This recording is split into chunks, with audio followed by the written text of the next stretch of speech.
Where is the shit?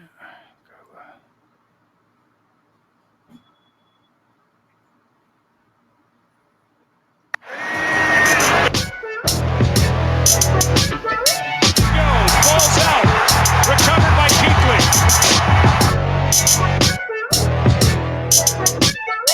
Right side is busting through, making the tackle. Shaq Thompson for a 3-yard loss. Shaq busting through. My goodness. When you and what we see is long-term offense coming to fruition because Cam is actually a pocket quarterback. Who knew? Oh my goodness. Tackle for Camry, busting through at the 30, 35, 40. Quick race down the right side. Here he goes at the 50, 40, to the Miami 30, 20, at the 10. A swipe with the ankles. They can't get him. Touchdown, Christian McCaffrey. They can't get him. They can't get him. You're right. They can't get them, but you can catch us. It's the C3 Panthers podcast brought to you by CarolinaCatChronicles.com, where every Tuesday night we chop up the latest Panthers news and opinions from the fan perspective. I'm here with the Pimp Master, Cody Lashley. What's up, my friend? How are you? What's up, brother? I'm chilling, man. It's a Tuesday night. There's nowhere I'd rather be on Tuesday night. Chilling with my boy, the Professor Tony Dunn, and with the best Panthers chat room on YouTube, Underground West, Legacy Lane, Susan Deans, 10 Tizzy, Michael Jones, Lee Trotter. What's up? Thank you for joining us. And Tony, ain't nothing to it but to do it, brother. Let's roll. Fantastic. Thank you guys for joining the number one Panthers podcast. Look at this. You're looking at my dope ass dang Charlotte Hornets hat I got for Father's Day. Happy Father's Day out there to all the fathers. We're 2 days late from Father's Day. But don't worry. You're the man of the year. If you're listening, you're the man of the year. Just like tonight's show is about the man of the year. It doesn't matter what day, what time it is. The show is about Cam Newton. Tonight's show is Starving Time Means Cam Haters Eat. We're going to be talking about, obviously, Cam haters. We'll talk just briefly about that. Mainly, we're going to talk about this. We're going to talk about the opposite of Cam Newton and Josh McCown. We'll talk about a little Pro Football Focus top 50 players. And some other things. Maybe there were some snubs when it comes to the Carolina Panthers. You're listening to the C3 Panthers podcast. We're here every Tuesday night. Go ahead and smash that thumbs up button. Subscribe to the show. We love to hear from you. If you're listening on the audio podcast on iTunes, TuneIn, or Stitcher, you can follow us on Twitter at @cat_chronicles. Tonight's show is the 20th episode of this season, Cody. And my man is here each and every week chopping it up with me. And right now, there's really very little to talk about. Yeah, man, you and I were looking at what we're going to talk about tonight, and there really isn't a whole lot. So as you said, when we really don't have too much to talk about, we default to the man, Cam Newton. And there is some news surrounding Cam a little bit. Ron Rivera had some things to say that we'll talk about. Chris Hogan had some very interesting things to say and some good comparisons. I didn't even mention this with you. Today, the Panthers put out the first video of the Hall of Honor. Oh, yeah, I watched it. How about this? I was the very first view. Oh, shit. That's a good moment. Because I got it. I got the notifications set. Because, hey, and by the way, if you're watching on YouTube right now and you subscribe, you can hit that little bell. That little bell. It looks like a doom, doom, doom, doom, doom. And it will. Squad? Yeah. And it will notify you, just like I was at work today, and it notified me that this video came up, and I clicked it as soon as the notification came up. It said 0 views, and I watched it. I was the very first mug to watch the Jake Delhomme video. I watched all 9 minutes of it. I also was the first to comment on it. Not that that's like matters, but the very point that I'm trying to make is that, like you said, they're unleashing these videos, the Hall of Honor. They started with Jake Delhomme. I think who do we got going in? We got Jake Delhomme. We've got Jordan Jordan Gross, Wesley Walls. Steve Smith. Is there a fit? Is that it? Yeah, I think 4. Wesley Walls, Jordan Gross, Jake Delhomme, Steve Smith. So Steve Smith, they're finishing the series with Steve Smith. And so it's going to start, I think it's going to go Delhomme, then to Gross, then to Walls, then Steve Smith. I'm not 100%. I don't know if I got the Walls and Jordan Gross swapped. But it's really cool to watch this is that you go back and you think about Jake Delhomme when it comes to the Carolina Panthers. And prior to Cam Newton just being amazing, like, see, Cam, what I would say is that Cam is Charlotte's first superstar. Oh, is there any question to that? I mean, who else would it be? I mean, I think Julius Peppers. I mean, yeah, there's a star, and then star. Super, yeah, but right. It's like when you go back to what Cam said when he came into the league and he was talking about being the icon. Yeah. Cam is bigger than his play on the field, I guess is what I'm trying to say here is that he is our greatest, whether you think he's the most accomplished Panther, whatever you think about Cam Newton, he is the biggest star we've had. At least he shines the brightest. Maybe it's because he's offensive. I think Julius Peppers was in that conversation. Steve Smith entered that conversation. Cam Newton has dominated that conversation. But what I like about Carl says Larry Johnson as the first superstar. I don't know. That's a tough one. I'm biased. He was our first. Yeah, I mean, you think about Alonzo, Larry Johnson together, Grandmama. Dude, how about the Hornets? How about the Hornets traded Kobe Bryant to the Lakers? Well, no, it's not them. They didn't do that. He forced it. He forced it like a Philip River, like Eli forced it. I didn't know that. Oh, so he said, bump Charlotte. No, he already said he would not play from them for the beginning. Damn. Yeah. So, I mean, Larry Johnson, Ken D says Larry Johnson, the running back. Larry Johnson, the running back, won me a fantasy football championship. That's for damn sure. That mug was the man. I think that Cam, I don't think Cam is our first celebrity superstar, right? Is that I think Julius Peppers is the best Carolina Panther. I think that Cam Newton and Luke Kuechly and Steve Smith, like we could debate about who is next after that. But when it comes to all of this, is Cam Newton makes the Carolina Panthers interesting and relevant each and every week. He's the biggest. It's you cannot. I don't know. It's tough to quantify what he has done for our organization. But look, but Jake Delhomme is the complete opposite. Jake Delhomme is the opposite of Cam Newton. He's undrafted. He played time in NFL Europe. But I would say prior to Cam, I know prior to Cam, he's our best quarterback ever in the whole franchise. He was amazing. And how cool is that? Is that an undrafted free agent or whatever can come in and do all of that, make big bucks with the Carolina Panthers and mean so much to us where he gets a bust. He is the first dude in the Hall of Honor, and kudos to him. He made us exciting, or he helped us be exciting, should I say.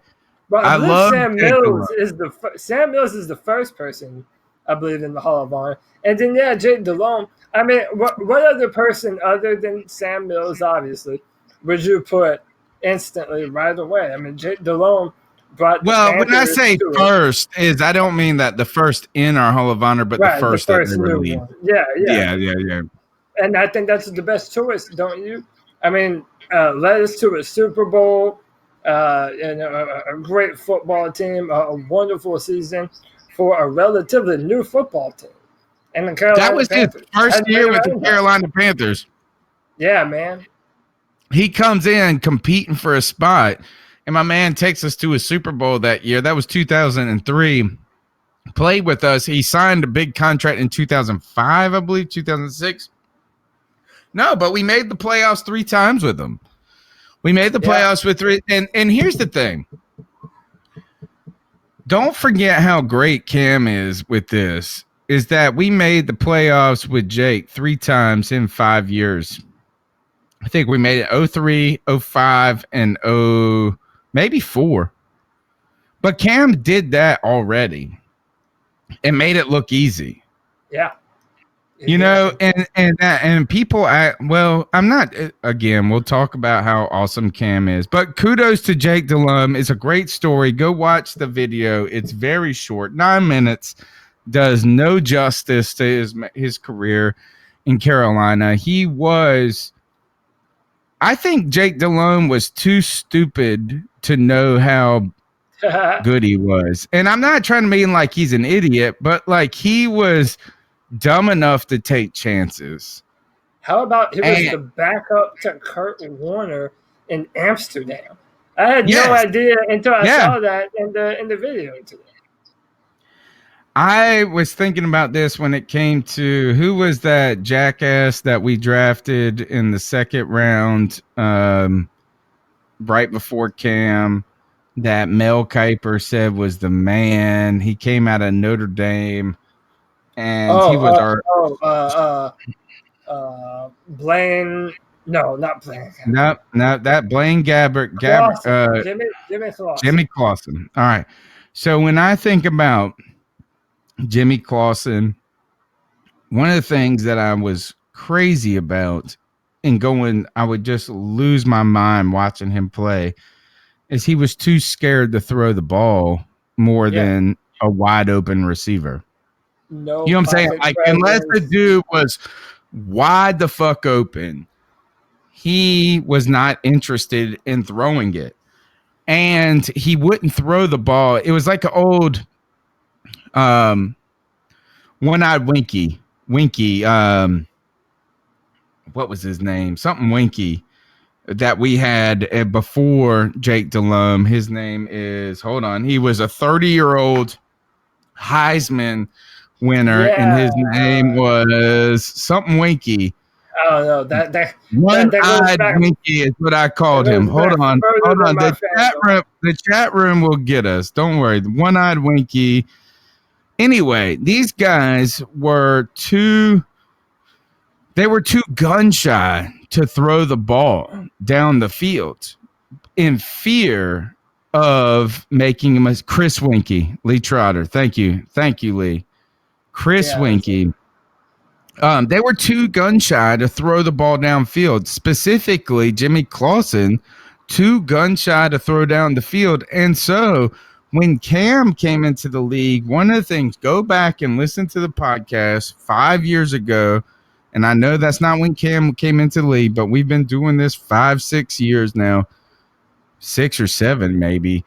The point that I'm trying to make is I'd rather at least have a quarterback that takes a risk than one who is too scared to throw the ball. And you think about a Brett Favre, you think about, to me, Jake Delhomme was our Brett Favre. He was too dumb, and not him as being intelligent dumb, to know better. He just threw what he saw, and I loved it, and it worked out. I'm going to throw the ball. I'm going to pray like hell that Steve Smith is down there. And if he's down there, he's going to catch the ball. And if it's not him, it's going to be Musa Muhammad. And I understand he would launch the football. And really that made the team much more dynamic, and the ability to stretch the field and throw the ball all over. That's what you have to be able to do. Holy cow. Man. Brandon Herbert is in the chat room. Brandon Herbert. What's up, Brandon? Welcome back to the show, Brother Herbert. No, so to me that's interesting. I love the story of Jake Delhomme. I love the idea of this is that that was our best quarterback until Cam Newton. How about that? How about that? Is that your best quarterback in franchise history was an undrafted free agent, and you want to talk shit about Cam Newton and what he's done for the Carolina Panthers? Fuck y'all. But listen, I think what you said is undeniable, though. Charlotte doesn't have and never had a bigger superstar that was tied to the city the way that he is. You know, Carl did mention Ric Flair. And yeah, Ric Flair was super famous, but when you think about him, you don't think of Charlotte. You know, you don't think of the Carolinas per se, you know. And he's such a fucking dick. Excuse my language. And he's a fan of kick him out of Charlotte. Kick him out. He's a fan of the Falcons one year, then San Francisco, the Packers, and never some hometown love. What the hell, nature boy? I believe it's undeniable. No one has as much recognition, name value, as much importance as Cam Newton does to Charlotte. There have been some fantastic ones, but no one on the level of numero uno. Not even close. Well, yeah, and so thank you, Jake Delhomme and Steve Smith, for making us relevant. I love the idea that Steve Smith don't talk shit to Jake Delhomme still. Like, they're boys. Yeah, this is and when you watch the video, the best story is Jordan Gross, where Jake Delhomme's not talking shit, but something happened. Him and Steve Smith are about to get into it verbally, and Jake Delhomme is tough enough or dumb enough to go after it.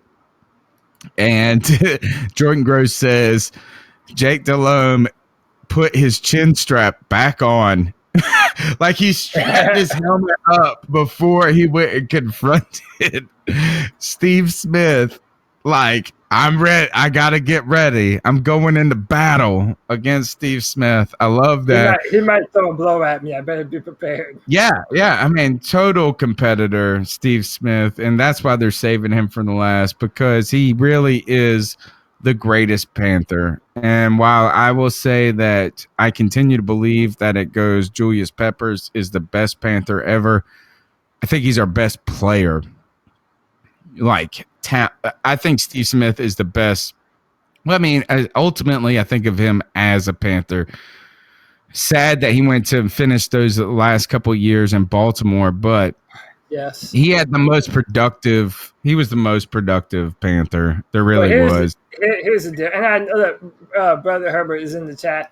Everyone knows I'm a Cam Newton super fan, but I'll say this: if we win a Super Bowl with Cam Newton, best Panther, most talented, whatever you say, no matter how much you love anyone else, it's Cam Newton and then everyone else. And I mean, you look at the size, the athleticism, the ability to throw the football, no matter what you think of inconsistencies or whatever, that type of player has almost never been seen before in the type of package that Cam Newton has. So, I mean, the man is incredible. And if he wins another one, dude, Cam Newton and then everyone else. All right, Susan, thank you so much. Again, the most generous person on YouTube. Love you, Susan. You don't have to do that, but thank you. And you can bring your phone into the kitchen, just to let you know. The show's title is Starving Time Means Cam Haters Eat. And I'm with you, Cody, is that if Cam Newton, he's not far off already, to be honest. But if he wins the Super Bowl, number 2 and number 3. Yeah, is that the only reason he's number 2 is that we can debate if it's Julius Peppers. We can debate over it's Steve Smith, but they've already had their entirety of their career. You know what I'm saying? Like, is that the fact that Cam has been this amazing already and he's only 8-9 years into his career is important to consider. You're looking at not the totality of events, but the whole, you're looking at a partial window.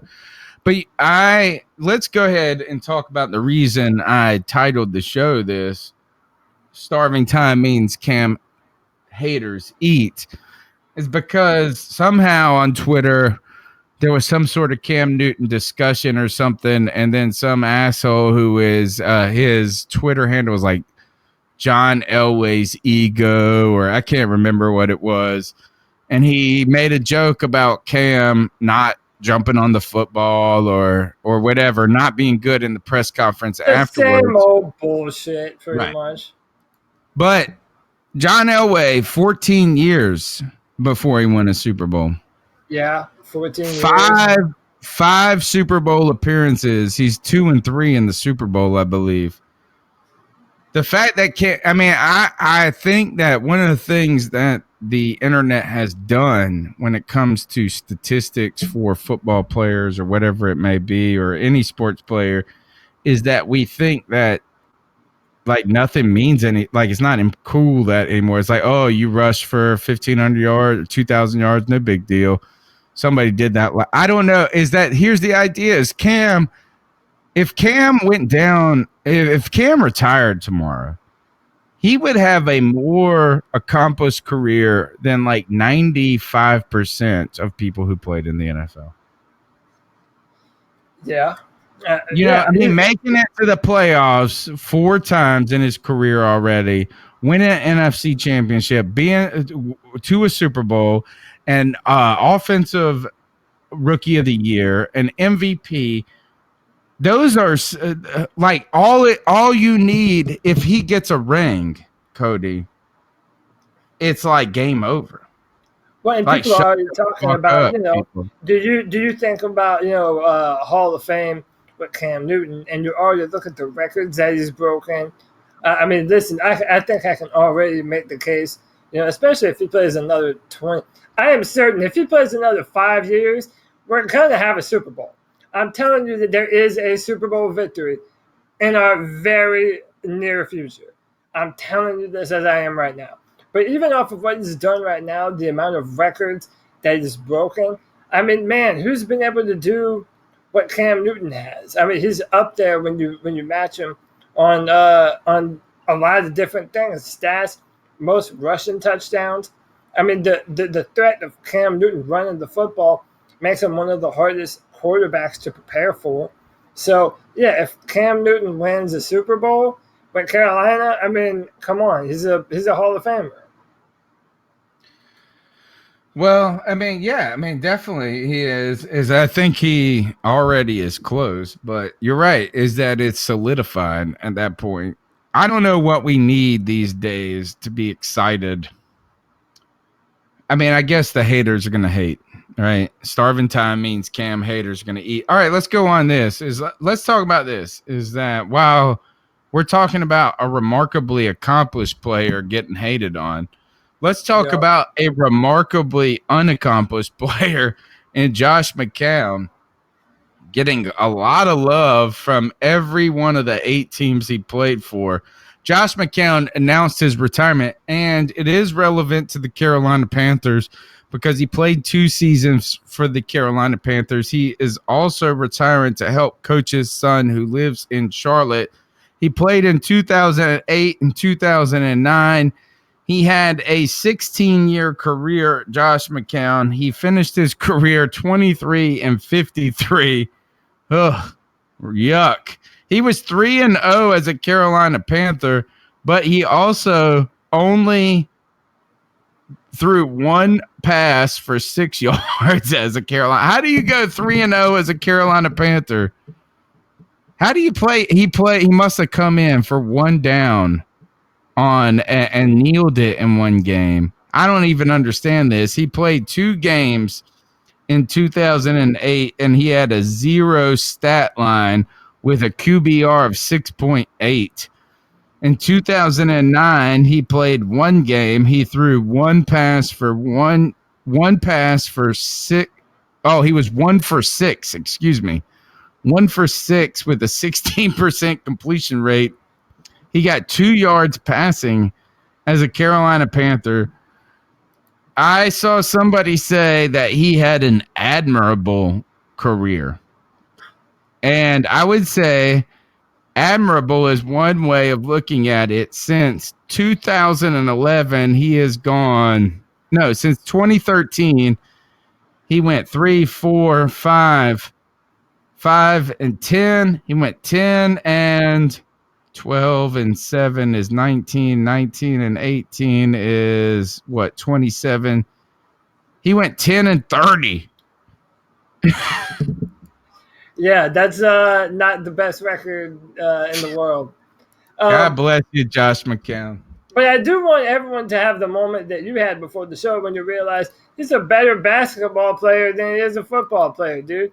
If you don't know, Josh McCown was a very highly recruited basketball player coming out of high school.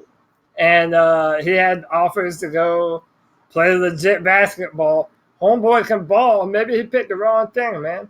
Maybe he picked the wrong career path. Sounds like it. Sounds like it. Nah, actually, 16 years, he probably made $50 million. He probably made, how about this? Jake Delhomme getting in the Hall of Honor. And Josh McCown probably made twice as much money as him. That's insane, right? Absolutely insane. Brought his team to a Super Bowl. Yeah.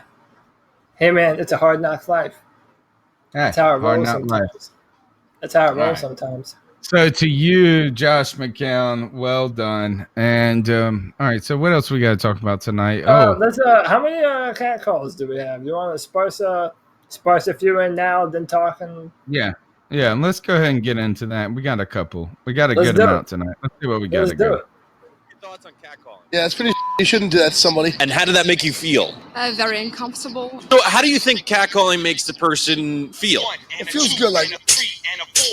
Who's that cat sitting in the back corner with his face buried in his nose? Who's that kid that can use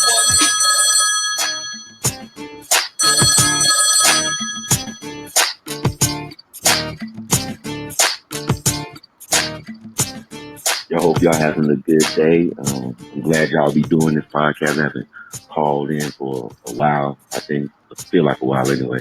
But I just want to ask this and get y'all thoughts. I know y'all talking about Cam Newton throwing motion, and a lot of people is doubting Cam Newton, which is crazy because it is, I guess, with the odd year. Which I'm tired of that too.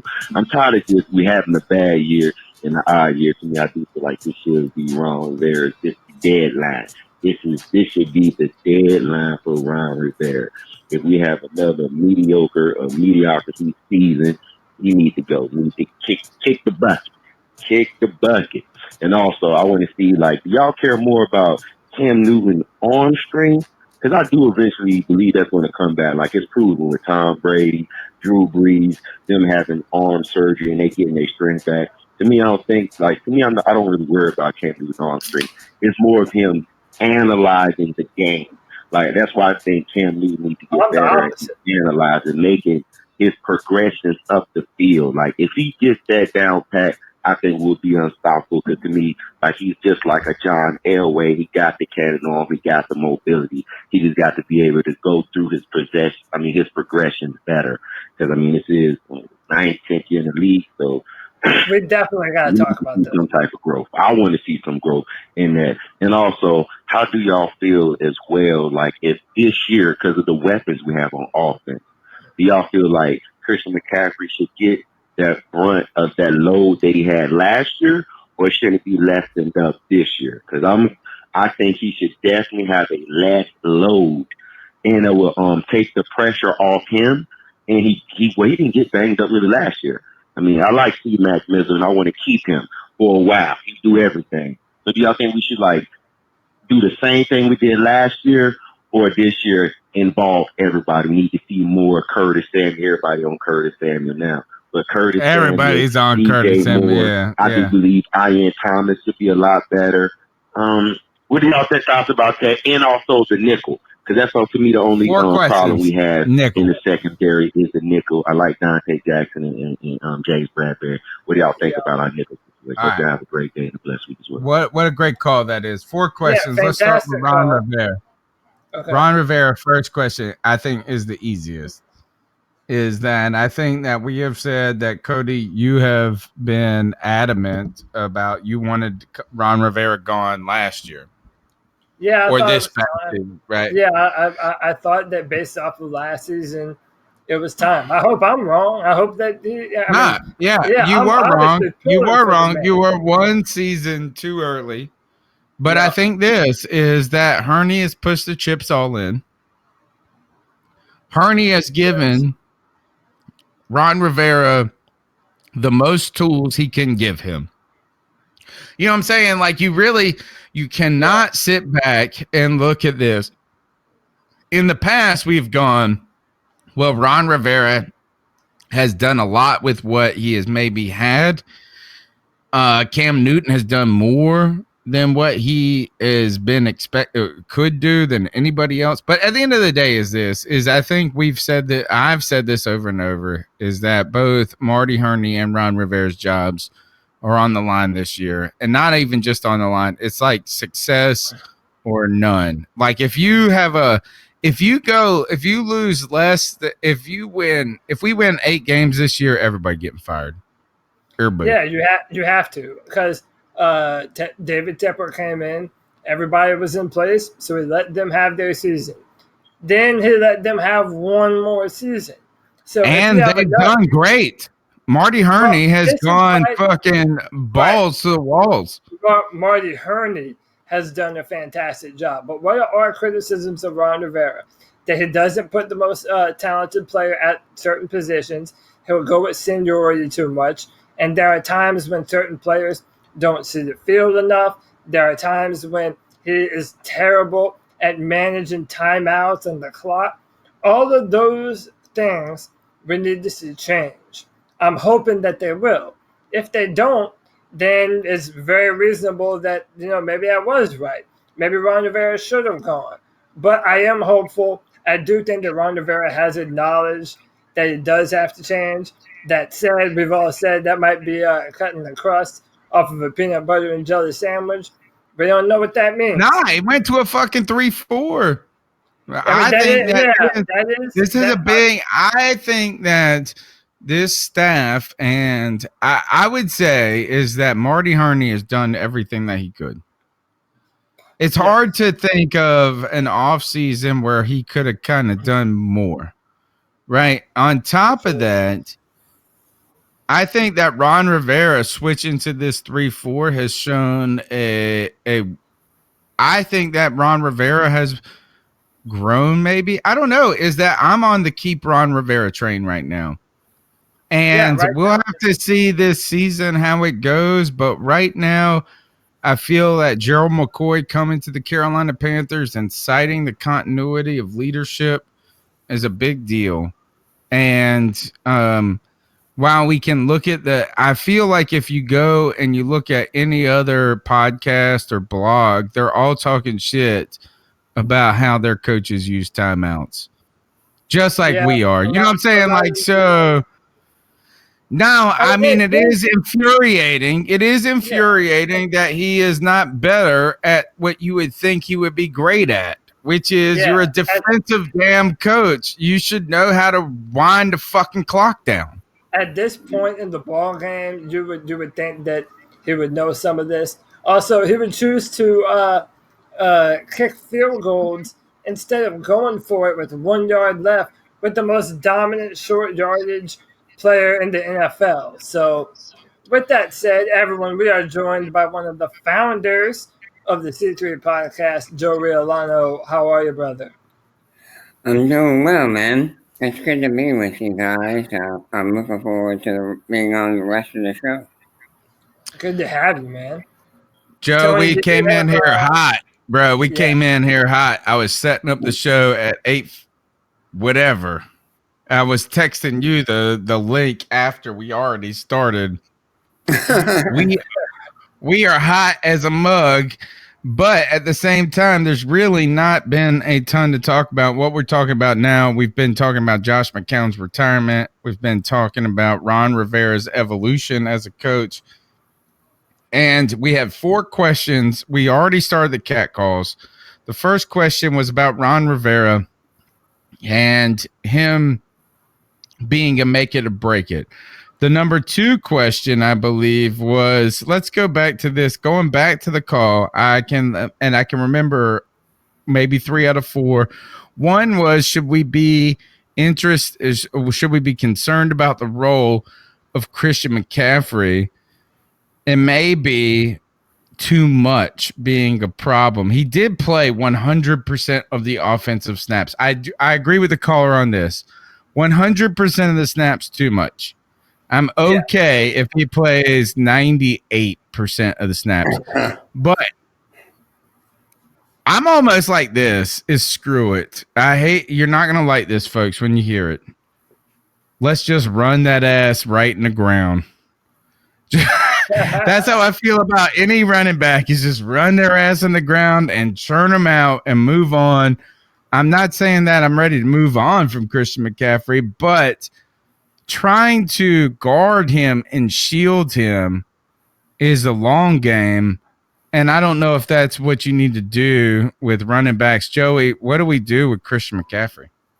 Well, I mean, you have to consider who your backups are, too. You know, we don't have another Christian McCaffrey at running back. We're another running back, period, right now. I think we have some in the stable that are going to prove we got a lot of names. Right, we have a lot of names. And we have some that could be interesting, but right now, we don't know. But, I mean, honest to God, you want your best players on the field for most of the time. And you got to remember, his deal is not running between the tackles solely. Right. You know? Right. So it's not like he's taking a big meeting every. It's not like these Leonard Fournette just exactly. And that'll help him out too. You know him. Yeah. I mean, if Ron, it's like a slot receiver. It kind of goes back to Ron Rivera. If Ron Rivera is able to utilize the talent, and I guess more so North Turner, but considering his work with LaDainian Tomlinson, I'm not worried about the number of snaps that McCaffrey gets. If he's used effectively, he'll be used in between the tackles and as an all-around weapon that he is. You know, him and Cam Newton have built a connection in their 2 years playing together. Christian knows when blitzes are coming. He has to know just like Cam Newton has to know. So that means he knows if he's on a hot route, on a check down. You know, Christian is a comfort blanket of sorts. So I'm not worried. I'm not worried at all about the touches. I'm with both of you. Have him on the field, man. When you have a weapon like that, you better be using them. That's an all-purpose back. Well, I mean, it's callous to say that I want to run somebody in the ground, but running back is the position to do that at. Well, no doubt. They're discardable. Yeah, you know what I'm saying? Is to think about this is that if Christian McCaffrey is half the player he is in 7 years, that is a feat in itself. Yeah, I think that'd be pretty impressive. You know, I don't care if you didn't play him at all. You know what I'm saying? Like, I mean, is that the idea is it's a brutal position.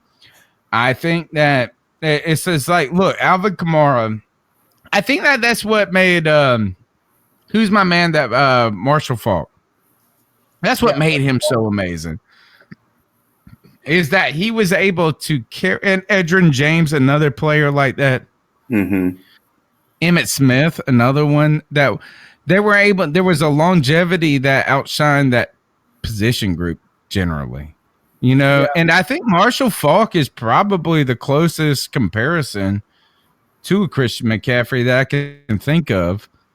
Is that a guy that is more deadly in space? And look, is that the God bless it is if you take Christian McCaffrey off the field, that's like taking Cam Newton off the field. Finally, we finally got somebody that can make plays. Finally. Yes, we do. I mean, we haven't had a dynamic running back. It was a tandem at that point. We haven't had a dynamic anything other than Cam since 2010. Yeah, I know. 2011. And boom, that's the perfect segue. Let's go to the first part of that call. Because he was asking, are we worried about Cam Newton's arm strength? He said Yes. that. Oh, thank you. Yeah, I could not remember what it was. He said that it wasn't, but he was very worried about Cam Newton being able to read the field. And some of y'all are just gonna have to be honest with me here. Who are y'all watching? Who are y'all? What makes someone think that Cam Newton doesn't read the field? He doesn't have a number one wide receiver and hasn't had one since Steve Smith. So he's had to spread the ball around, had to fit the football into tight windows. I don't understand where this notion comes from. I'll tell you why. Because he's not wrong. He's not wrong. Reading the field correctly. I think this is because Cam Newton seems at times a hair slow on just making the decision. Yeah, trying to play superhero ball. That's a maybe that's what we continue to say. We continue to say is he's waiting for the play to develop. Cam Newton, but we've watched it. We've watched him. We've watched every play, and I will. And they are right on this. Is that Cam tends to have to see the receiver open rather than throwing him open. I don't know if I agree with that, man. I totally disagree with that. I think, what? It was hard for me to say it, Joe, because I've never said anything bad about Cam ever. Well, I think there may be something to that. That's not a slight against Cam. I think it's because he's always had an arm that was strong enough to fit it into those windows, so he didn't have to develop that anticipation. Right. And the offenses he's been in, I'm sure that anticipation hasn't really been a big factor into where he's going. Joseph Broach says you will be a hair slow if your wide receiver doesn't get separation. I agree. And then Brandon Herbert says, I'll fight you on having a number one. Outside of Steve Smith, who has ever been a number one receiver for Cam Newton? Greg Olsen, the tight end, maybe. Yeah. Are we saying that? All right, okay, but that's a tight end. You can't say a tight end is a number one. Right. That doesn't even make sense. So is it? That's like saying that your guard is your best offensive lineman, and that's awesome. Okay, who are we talking about? Ted Ginn Jr., Jericho Cotchery, Brandon LaFell. I mean, who are we talking about that's been LaFell was better than the closest thing to one was Steve Smith in his back. And look, Smith, yes, but since him, it has to be nobody. Kelvin Benjamin, his rookie year. His rookie year. The fact that it took you a minute to think of it, the fact that it would take anyone a minute to think of it, that's the answer in my opinion. If you have to search the data banks that hard, he's never had a legitimate number one. He's never even had a T.Y. Hilton on the football team. I have seen Cam Newton. And T.Y. Hilton is a 2 still. I think so too. I would take him as one. He'd be our number one. Let me tell you what, I'm not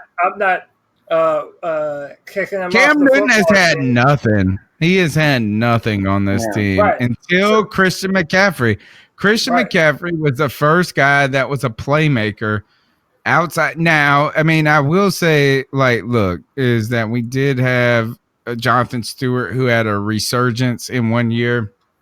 We had D'Angelo, who was pretty good, who resurged a couple of years ago. You had Steve Smith at these times, but you're talking about people that are on the back end of their careers. So, look, we don't need to make that discussion. We all understand that. The question is this: is it about Cam Newton's progressions, or is it about his arm strength? Cody, last week you said this: is that you're not going to feel good until you see his ass throw a damn deep ball down the field 100%. On his knees. Yeah, exactly. And I'm with you on that. Yeah, but I do agree with this, is that I do think with the call, I mean, look, is Cam's greatest strength dissecting everything and moving through the progressions and doing all this? as fast as possible? Maybe not, but I think he's gotten better at it. I thought you saw that last year. I think I continue to see Cam Newton develop as that pocket quarterback, even though people say and continue to say he can't be or he hasn't been that. I've seen it happen. And when he has time, he is better than people give him credit for.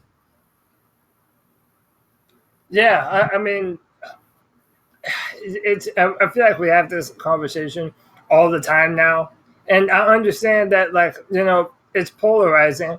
But at the same time, I have seen Cam Newton. I've seen him throw people open. Now, if you want to say, he doesn't do it enough. Sure. Like, I'm not saying he can't. I'm just saying if there is a part of his game. All right, how about this? If you don't like the throw an open one, how about this one? Is that we know that the touch pass has not been his forte.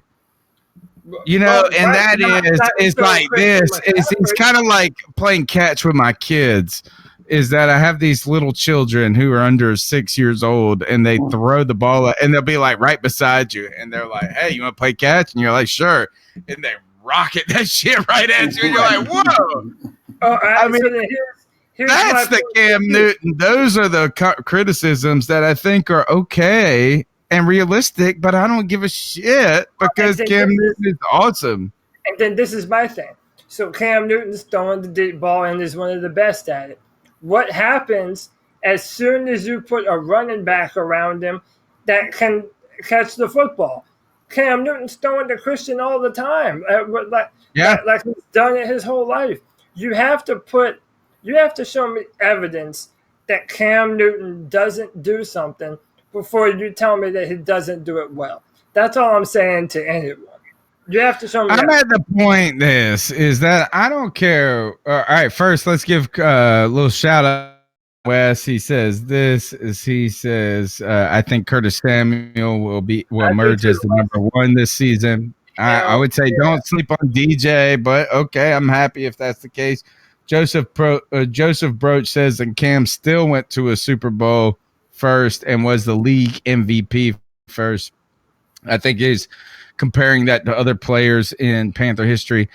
For me, is that one of the things that the internet does, podcasts like us, blogs on everything, tweets on everything, is we focus only on what someone can't do or doesn't do. Right. Rather than focusing on what they do. That's right. I said it. Do. And Cam Doo-doo is better than your doo-doo. And he's been better than everybody else's doo-doo everywhere. That's the point is that like, all right, yeah, he throws he doesn't have the best touch ball. But you want Josh McCown assholes? Yeah, and 100%. And by the way, just like on the touch passes, Joseph Broach said it. That Cam historically wasn't great on the touch passes, but then he proved that he can do it. You add a weapon that allows him to be able to do it, and then he does it more. It's almost like, whoa, it happens like that on purpose. I mean, listen, everyone thinks that I love everything Cam Newton does. I worship the ground that he walks on. I'm never critical of him. And fuck, maybe I do. But what I do know... Hell yeah! But listen, I'm not saying that he's a perfect quarterback. There's no such thing as a perfect You're fired. Fired from the C3 Panthers podcast. But, It's perfect. My bad. He's perfect. See, I'm damned if I do. I'm damned if I don't. If I don't worship him, I'm fired. If I praise him too much, I'm like Cam Newton, ball rider. Cuckold. Yeah. My favorite word. Yeah. I would say this is that Cam Newton's doo-doo smells like flowers. How do you know? Does. Well, because how do you know? Why you didn't know? All right. I mean, God, your doo-doo smells like shit. It does. That's what I would promise. say. I promise it does. All right. All right, so we got through the. I think to me, I am with you on this. I'm with you, Cody, that the biggest question mark is not about if he goes through his progressions faster, but I want to see Cam Newton launch that football over them fucking mountains. Yes. You know what I'm saying? Vintage. His first All right. throw should be like All right, 60 so yards minimum. yeah, exactly. So then the fourth part of the call, I think, was Curtis Samuel. No, now, oh yeah, the fourth part was all right. So Curtis Samuel, everybody's on Curtis Samuel's D right now. That's a long question. He got 4 of them, man. He did. He got 4 questions in 3 minutes. God bless him, because most people can't get 1 question in 3 minutes. That's how you add to the show. Well done. So I think Curtis Samuel, I'm excited about him. I still think DJ Moore I think y'all are sleeping on DJ Moore, but I hope Curtis Samuel, if Curtis Samuel's the number 1 and DJ's the number 2, that's like the best thing I've ever heard. The fourth question is this, going back to the nickel defense. I love this part of the question, Cody, because everybody keeps saying, oh, we're not running a 3-4 defense. They're going to play nickel. And then now when we start thinking about nickel, who the hell is the fucking nickel cornerback? Is it Corn Elder?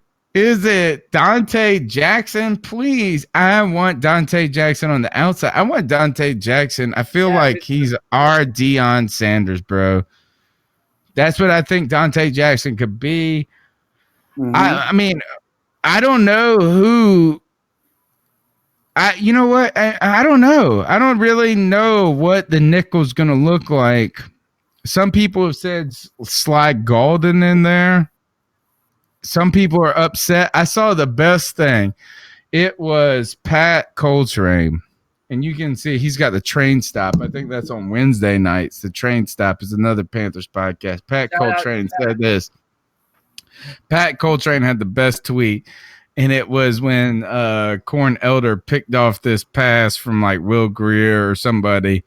And he said, y'all picked on Corn Elder so much that he backpedaled his whole life. And like he backpedaled all the way. It's like he didn't ever turn around. Like, because you were talking shit about him not turning around.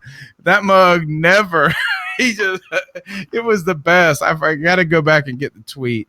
But Corn Elder, he could be something. Everybody was so hype on him. Who gives a shit about the nickel corner? I do think it's important as in a position, but what do you do there?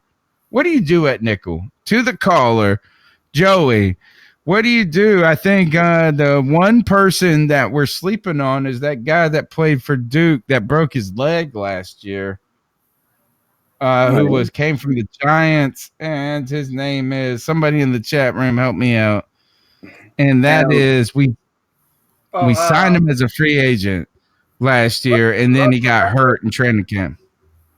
No, you mean Ross Cockrell. Cockrell. Yeah. Get off my Cockrell. Get off my Cockrell. Can he play outside? And then you put, what do you do at the nickel, Joey? Nickels usually cover the slot guy. And you bring him in and they cover that guy that lines up in between the tackle and receiver, opposite the tight end. Or sometimes on the same side with the tight end. So usually they have to cover a receiver.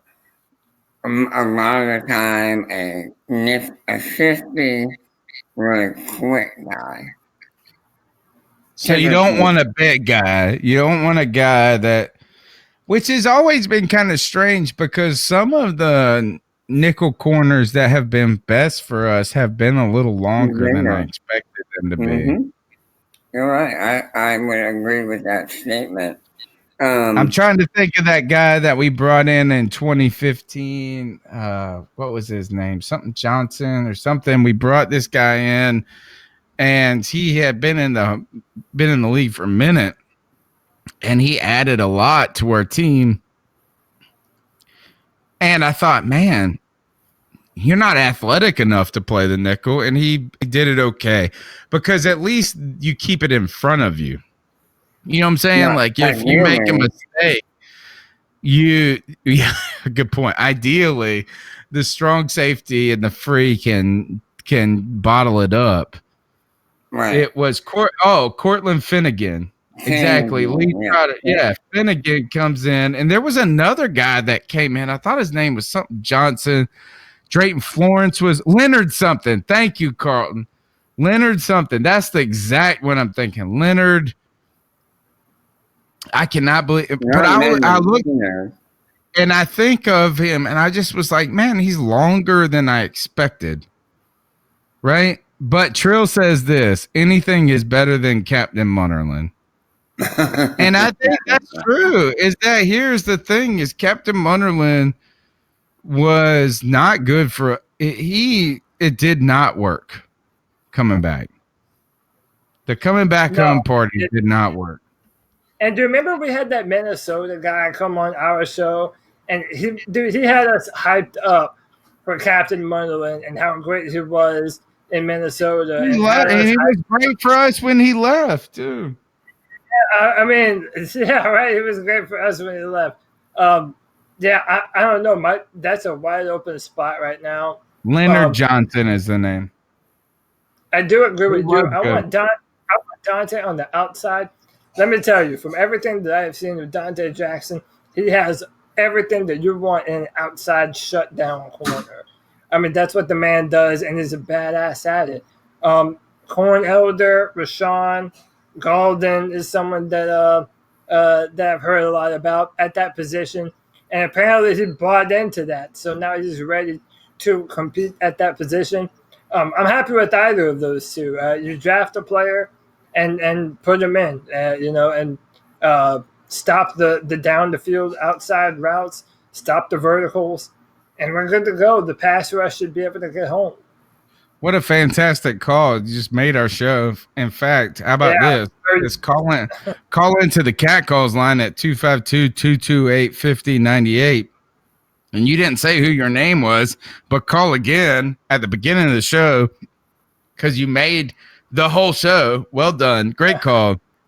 Let's see what we got next. I hear Jordan Rodriguez is leaving. The only cute reporter. Oh, God. My man was crying. Hold on. I'm going to play it. Hold on. Wait. Here we go. One more time. I hear Jordan Rodriguez is leaving. The only cute reporter.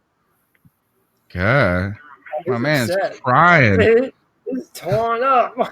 He's trying.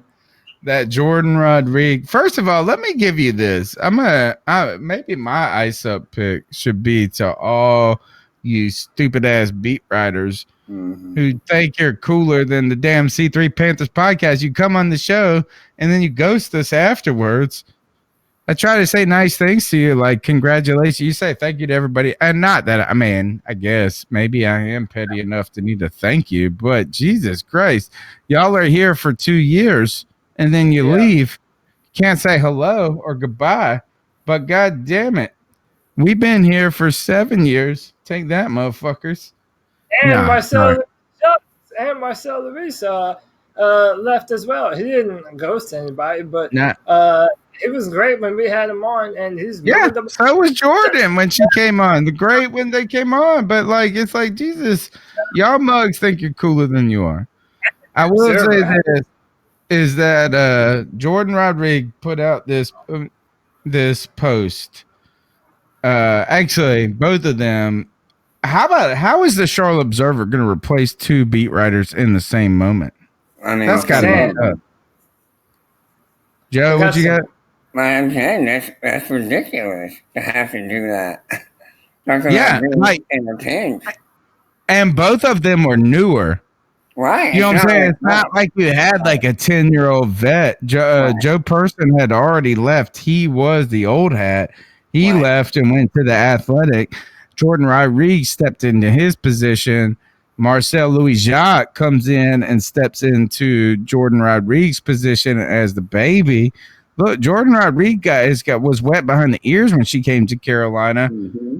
We have nothing right now. Our beat writers right now, I don't know what the Charlotte Observer is doing, but what does that tell us about the new? I mean, I think arguably it tells us a lot about the newspaper industry. 100%. As a whole.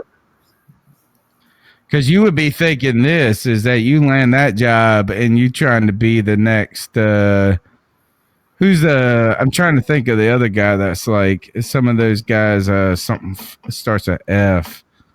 Fowler. Something Fowler who writes for the Observer. Who's been there for like 30 years. Yeah, Jerry Fowler or something. Yeah, but these people are moving on.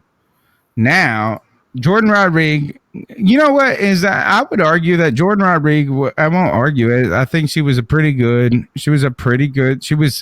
motivated beat writer. She was enthusiastic. She was not great questions. Yeah, she asked a lot of questions, Cody. That is her She job. interrupted everybody though. Poor Joe Person over there trying to get a question. We haven't heard that dude from ESPN ask a question in like 12 years.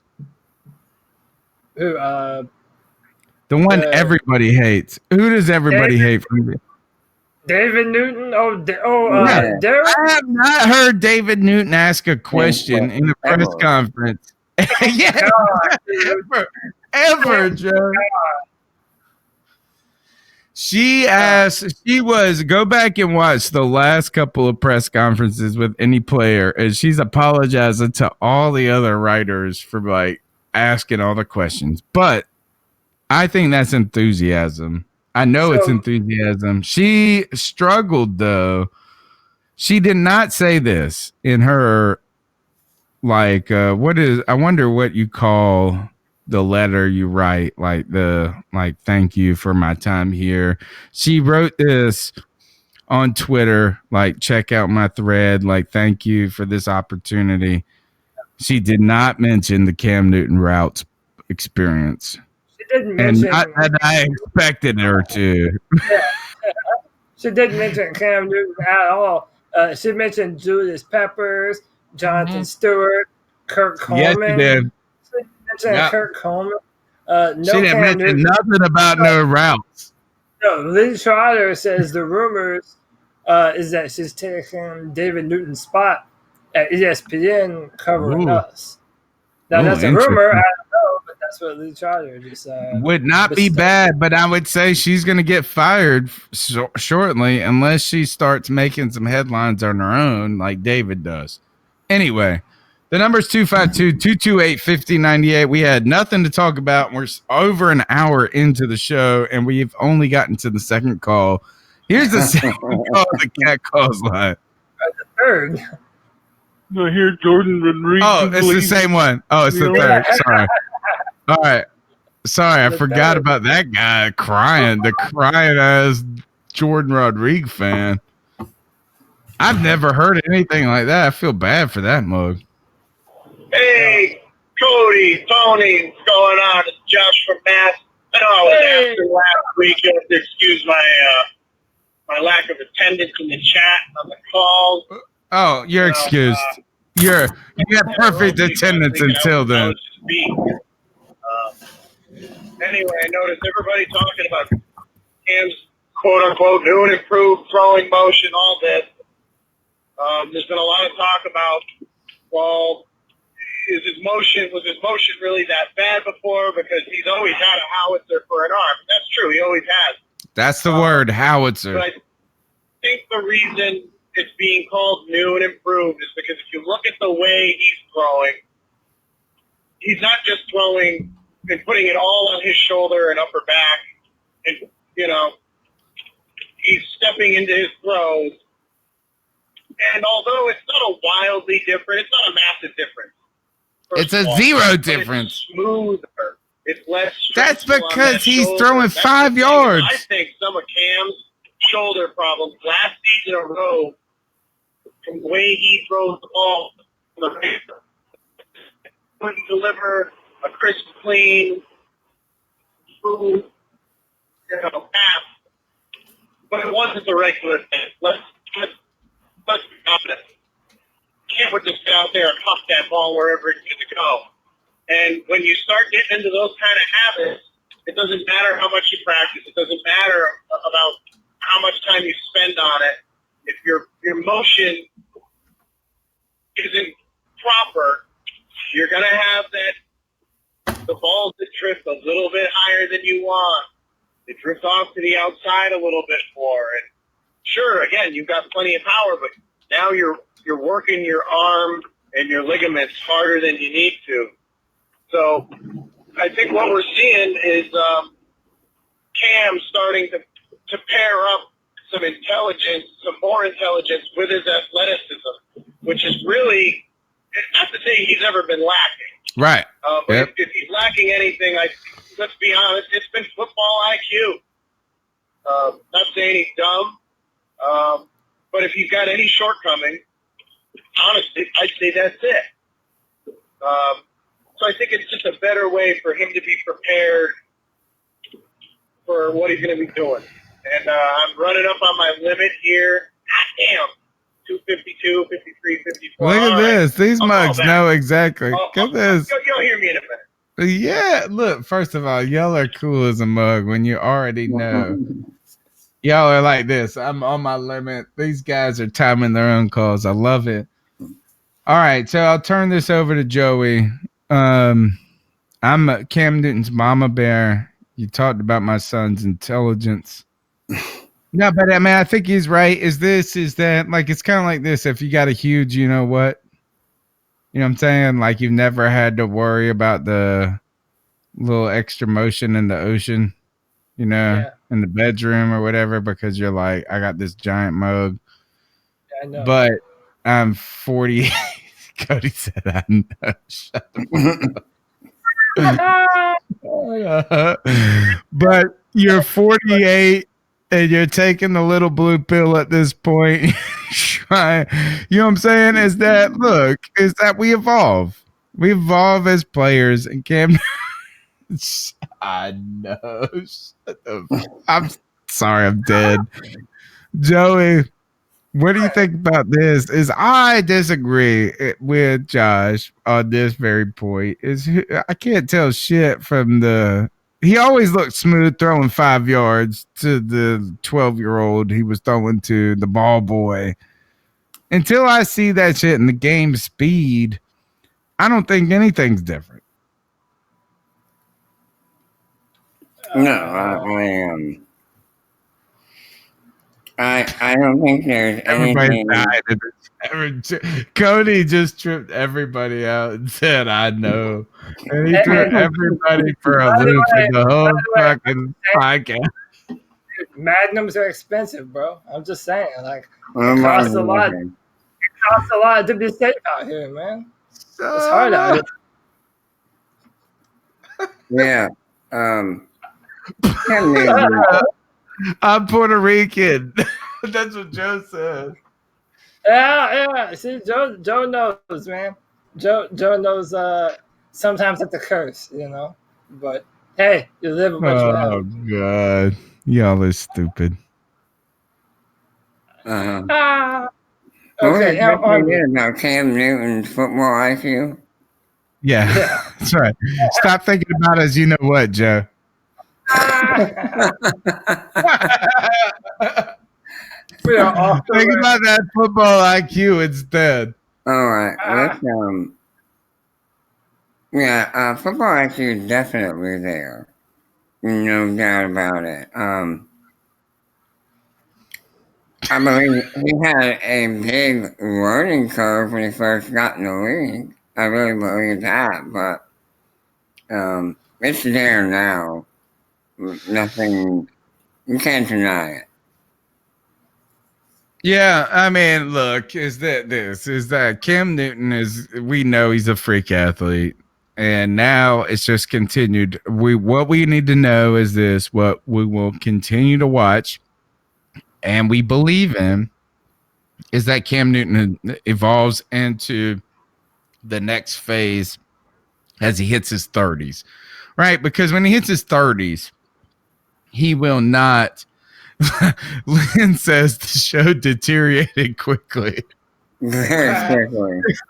True that. Joe got thrown off. He's like, I can't think of my man's IQ number. 7, 9, 9, 9. That's what Joe thought. 9? No. The point that I guess this is that we all know is that Cam has been amazing to this point in his career. But the question is that can he take the next evolution? Right. And I hate to say that word because it feels like Ron Rivera ruined the word evolution for us ever. You know what I'm saying? Like evolution means de-evolution. But the question is is that ultimately will Cam be able to continue that presence even if he's not able to be a Magic Man on every, we'll see. We'll see. But everybody down here. Let's just go to the next call. Hey, guess who? Oh, From Matt. it's Josh back. Hey, Anyhow, it's Josh. Yeah, but first glance, watching Cam throw on the live stream, luckily the stream came live right around my break time at work. Yeah. So I checked it out. And while the motion itself isn't radically different, it's a lot smoother. It's much smoother. Because he's throwing 5 yards. If he can maintain this, he'll be putting a lot less stress on his shoulder. He'll probably gain a good bit of accuracy. And I think the biggest thing for me is his health. As long as he's stressing that shoulder out, I think he'll be good. We'll see a long-term upward trend.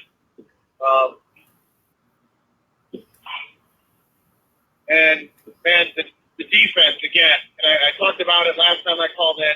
Man, the defense it's looking phenomenal. I can't wait to see it in action. Can't wait to see the 11 versus 11 drill.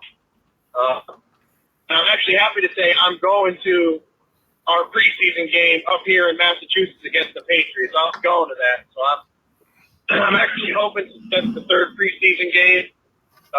Actually get a good, maybe a first at least, at a relatively complete version of our offense and defense. I think that's about it. Now, Tom, I hope you enjoyed your little getaway to Dowland. I mean, doing a real bad job of covering up this whole Closet Saints fan thing, bro. Oh, shut up. Look, Josh is always, he tried to tell me I'm a Buffalo fan. Josh. Have to chew on you for a little bit here. Now I got to hear this for 2 years that I'm a Saints fan. Yeah, that's it, guys. Keep pounding. Can't wait for the season to start. And shout out to everybody in the chat, especially my man Wes, and on the Buffalo Conspiracy. Man knows what I'm talking about. Y'all have a good one. Thank you, Josh from Mass. You suck. No, I'm just kidding. You're my man. You're my dude, but don't worry. I was just scouting the other team. Just scout the other team, just like you are a New England Patriots fan. Oh, don't ever say that again, right? It hurts. It hurts, doesn't it, Josh? It hurts. Hey, it's your boy Nova Black. I ain't really Nova Black. I'm just waiting for the daggone training camp and then the preseason. Yeah, and all starving time. Because I'm on fire for some football. Amen. I'm excited to see action, and that's all I want is action. I don't care about the hype talk. This person, that person. All I want to see is some action, some click clacking, some pads hitting. You know what I'm saying? Helmet to helmet. So, anyways, concussion. To show some love. Esque. I might be able to catch the podcast tonight. I might not. But either way, I'm going to share it in the morning. And That's I'm my gonna man. listen to the podcast and watch the video podcast. Sometimes I do it just like that, not necessarily in that order, but hey, just wanted to call in and show some love. Keep pounding, keep going, and I'm gonna keep supporting you guys. Catch you later. Thank you, Nova Black. There called in. First of all, Nova listens to the show. Well, first of all, it's been a major part of the show, not just a listener, a part of the show, and that showed this past draft season when he went to the Carolina Panthers Stadium on the draft night and video conferenced into the C3 Panthers draft party. You can't beat that. The dedication there as a fan for the Carolina Panthers and a brother of the C3 Panthers podcast. Thank you, Nova Black, for that dedication there. And I'm with him, Cody. I want to hear some click-clacking of the heads. And I know that's not what they want to hear in the concussion era, but we're ready to put some pads on and get some damn football because it's quiet right now. And I want to hear no mess about this, whatever, this women's football they be cheering about on TV. I don't understand it. What, the Women's World Cup? Yeah, well, they call it, some people call it football. I call it soccer, Joey. That's exactly right. And how the hell can you not score when the damn goal is the size of a fucking school bus? How can it be 1-0? The goal is the size of a school bus. Here. You want to fix World Cup? Hashtag fix World Cup. C3 podcast got it right here. I'm going to tell you 3 steps. Number 1, make the fucking field smaller. It's too giant. These motherfuckers is giant as a motherfucker. Second, actually, I'm gonna give you 4. Actually, don't take the small. I'll give you 3, and not the small field size. All right, 3 more. Number 1 is that I think we need to put some circles on the field. Like if you hit it from this spot, you get 2 points, like a 2-point line. We need a 2-point and a 3-point line in football. Second, when you get like 2 or 3 kicks on goal and don't get in, the ball needs to start flashing. And we need the money ball. Like they get that last ball in the 3-point contest, where it's worth more. That's what we need. We need a 2-point or a 3-point shot in soccer. Number 3, and most importantly, is that in hockey, they had a problem with this. Back when the New Jersey Devils were running the trap defense and Martin Brodeur was this giant-ass goalie who took up the whole goal, they said, shit, nobody's scoring in NHL and nobody's watching. We need more goals. So what did they do? They required the goalies to make the pads smaller, right? And what I'm trying to say is you cannot if you're not going to make the goal smaller, and you're not going to make the goalie, you have to make the goalie smaller. Jockey goalies. Jockey goalies. Those little. I have said this. I've been trumpeting this for years. I'm trying to tell you guys this will fix World Cup. And the most popular sport in the world, I'm ready to fix it. By the way, it's not popular enough. Ken Dye mentioned lingerie football league. And let me tell you, dude, you go in there wanting to see half-naked women. But at the end of it, dude, those chicks throw down, dude. They knock the crap out of each other. They know how to truck. I don't know why that isn't more popular than it is now. That seems to be a great show. I'd never turn down an offer to go to that. Football and almost naked women. Come on, I'm sold. I'm just trying to say this is that in hockey they made the pad smaller, right? You cannot make the goal bigger in soccer. It's already the size of a fucking school bus, right? You know, I mean, like what? You can't double the size of the goal. That would be ridiculous. So what do you got to do? Reduce the size of the goalie. That's my solution. My solution. But anyway, what do I know? It's the C3 Panthers podcast brought to you by CarolinaCatChronicles.com. The number's 252-228-5098. And let's see what you guys got else to say. Hey, y'all. How's everybody doing? Y'all know who this is. G. Cavassier. My man, G. Hey, man. Today, I'm going to talk about, not talking about the upcoming season or, you know, my predictions on the season. I'm going to talk about this little video I just watched on Panthers.com about Jake going into the hall, you know, for the Carolina Panthers. I love that dude to death, man. Yep. People used to always brag on me and say that he sucked and this and that. Jake De La Home was my dog.